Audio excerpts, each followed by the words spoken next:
ভাই, কাল রাত থেকে মানে নিউজ ফিডে একটাই নিউজ এত পরিমাণ আসতেছে। আমি খুব ফোন পার্সন, আমি প্রচুর ফোন দেখি, স্ক্রল করি।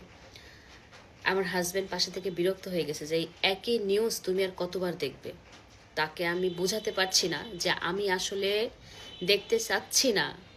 নিউজ ফিডে আসছে 2-3 দিন আগেকার ঘটনা, আমি দেখছি হচ্ছে কালকে রাতে। ঠিক আছে, মানে কয়েকটা মানুষের কাছে শুনছি, মানে বারবার এসব নিয়ে কথা হচ্ছে।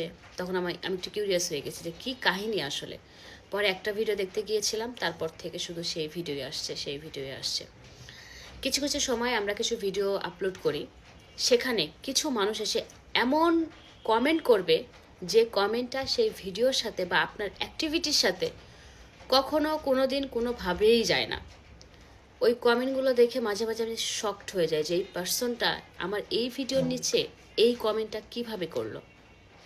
সে কি বুদ্ধি প্রতিবন্ধী, নাকি তার মাথা কাজ করে না, নাকি দিন দুনিয়া সম্পর্কে তাদের কোনো ধ্যান ধারণা নেই।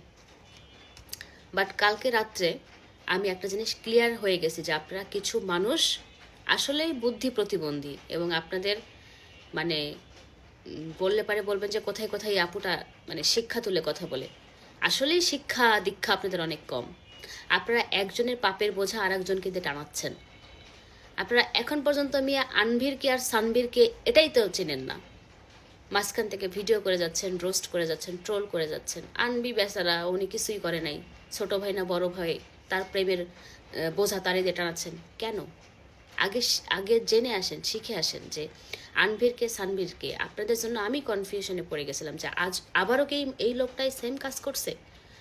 পরে দেখি যে না, এই লোক না, এই লোক মনে হয় ভালো হয়ে গেছে, এই লোকের ভাই এটা করছে। তো যাই হোক, অনেক খারাপ লাগতেছে। মানে কোনো মেয়ের সাথে যখন হচ্ছে এরকম হয় তখন আমার খুব খারাপ লাগে, ইনজাস্টিস হয়। কিন্তু পরে যখন দেখি যে আসলে মেয়েরই দোষ, তখন আমার থাপড়াইতে ইচ্ছে করে। যেসব মেয়েরা দেখবেন যে এই যে বয়স্ক মানুষের সাথে সম্পর্ক করে, ভাই এদের কোনো প্রেম থাকে না।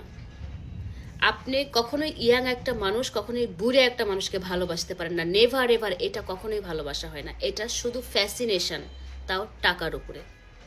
এবং এদের ভালোবাসাতে স্ট্রং, আপনার দেখে মনে হবে যে খুবই স্ট্রংলি লাভ করে। সুগার ডেডি হলেও সে স্ট্রংলি লাভ করে, ভুয়া। এটা শুধু টাকার ভালোবাসা হয়। এখানে এই যে মনের যে একটা কানেকশান, এটা কখনোই হয় না। আমি খুব কাছে থেকে আমি কিছু মানুষকে এরকম দেখছি। মাঝে মাঝে মনে হয় যে এই যে মেয়েটা এসে লাইভে কান্নাকাটি করছে বা তার সাথে যে ঘটনা, আমি শুধু তার প্যারেন্টসের কথা চিন্তা করি।